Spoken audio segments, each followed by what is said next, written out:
नमस्कार दोस्तों, मेरा नाम मंटू है और आप देख रहे हैं मेरा चैनल यू आर मैंटू।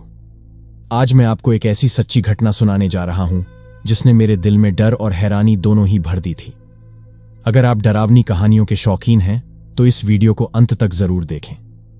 और हां, अगर आपको यह कहानी पसंद आए तो कृपया मेरे चैनल को लाइक और सब्सक्राइब करना न भूलें। चलिए अब शुरू करते हैं इस खौफनाक सफर को। यह कहानी मेरे गांव की है जो बंगाल के एक सुदूर इलाके में स्थित है। गांव का नाम था रत्नापुर, जहां रातें अपनी खामोशी और अंधकार में डूबी रहती थीं। दिन में यह गांव शांत और सुहावना लगता था, लेकिन रात होते ही एक अजीब सा डरावना माहौल बन जाता था। गांव के बड़े बुजुर्गों से सुना था कि यहां निशी डाक का कहर बरसता है। यह एक ऐसा रहस्यमयी आत्मिक प्राणी था जो रात के समय लोगों को उनके प्रियजनों की आवाज में पुकारता और उन्हें अपनी ओर खींच ले जाता। मैं, राहुल, उस समय 22 साल का था और गांव में कुछ दिनों की छुट्टियां बिताने आया था। मैं शहर में पढ़ाई कर रहा था और गांव की सुकून भरी जिंदगी मुझे हमेशा से पसंद थी। लेकिन उस समय मुझे क्या पता था कि गांव की ये शांत रातें मेरे लिए कितनी खतरनाक साबित होने वाली हैं। गांव में रात को बाहर निकलने की सख्त मनाही थी, खासकर जब कोई तुम्हें नाम लेकर पुकारे। लोग कहते थे कि अगर निशी डाक तुम्हें पुकारे तो तीसरी बार जवाब देने से पहले मौत तुम्हें अपने चंगुल में ले लेगी।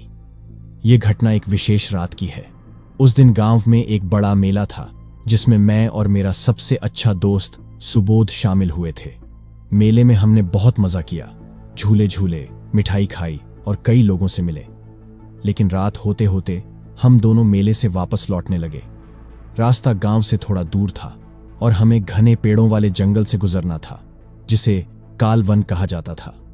जंगल के रास्ते में सब कुछ सामान्य लग रहा था, लेकिन जैसे ही हम जंगल के भीतर पहुंचे, अजीब सा सन्नाटा छा गया।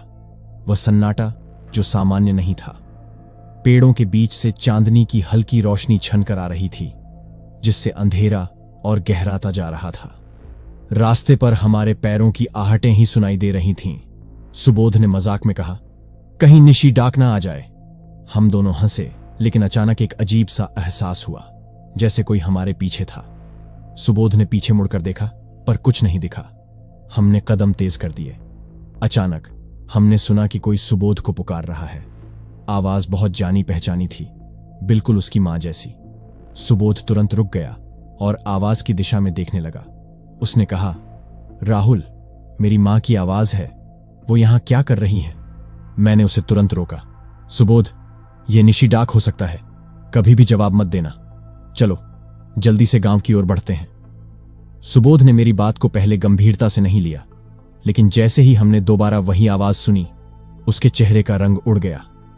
वह अब भी जवाब देने के लिए तैयार था। मैंने उसका हाथ कसकर पकड़ लिया और उसे खींचते हुए कहा, अगर तुमने जवाब दिया तो हम बच नहीं पाएंगे। हमारे कदम अब दौड़ में बदल चुके थे, लेकिन वह आवाज अब भी हमारे पीछे आ रही थी। सुबोध, सुनो, यहां आओ।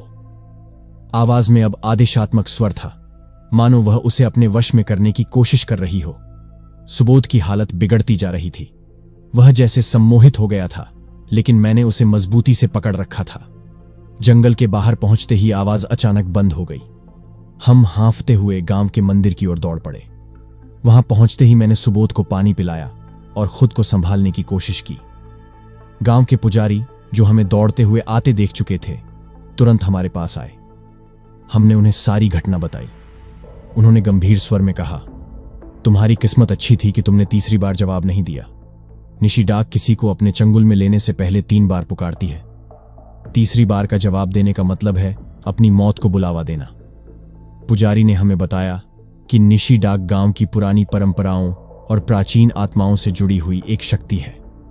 यह आत्मा अक्सर उन लोगों की आवाज में पुकारती है जिनसे आप सबसे ज्यादा जुड़े होते हैं, ताकि आप उसकी तरफ आकर्षित हो जाएं। अगर कोई उसके धोखे में आ जाता है और तीसरी बार का जवाब दे देता है, तो वह आत्मा उसे अपने साथ ले जाती है और फिर उसका कभी कोई पता नहीं चलता। सुबोध इस घटना के बाद बुरी तरह से घबरा गया था। कई दिनों तक वह इस सदमे से उबर नहीं पाया। उसे लगातार बुरे सपने आते थे और वह रात को सोने से डरता था। गांव में भी यह घटना आग की तरह फैल गई और लोग हमसे इसके बारे में पूछने लगे। कुछ दिनों बाद गांव में एक और घटना घटी। गांव के एक बुजुर्ग, जिन्हें लोग बहुत मानते थे, एक रात अचानक गायब हो गए। उनकी आखिरी बातें थीं कि उन्होंने अपनी मृत पत्नी की आवाज सुनी थी और बाहर देखने गए थे। उनकी लाश कभी नहीं मिली और लोग मानते हैं कि उन्हें निशी डाक ने अपने साथ ले लिया। इसके बाद गांव में रात के समय बाहर निकलने का नियम और भी सख्त हो गया। लोग शाम ढलने से पहले ही अपने घरों में बंद हो जाते थे। अगर कोई कहीं बाहर होता तो वह तुरंत अपने घर लौट आता। मैंने गांव छोड़ दिया और शहर लौट आया, लेकिन निशी डाक की वह भयावह घटना मेरी यादों में हमेशा ताजा रही। वह डर, वह आवाज और वह खतरनाक एहसास कभी मुझे नहीं भूले। अब भी जब कभी रात को कोई नाम लेकर पुकारता है तो मैं डर से कांप जाता हूं। इस घटना ने मुझे सिखाया कि कुछ डरावनी कहानियां सिर्फ कहानियां नहीं होती, बल्कि एक सच्चाई होती है जिन्हें अनदेखा नहीं किया जा सकता।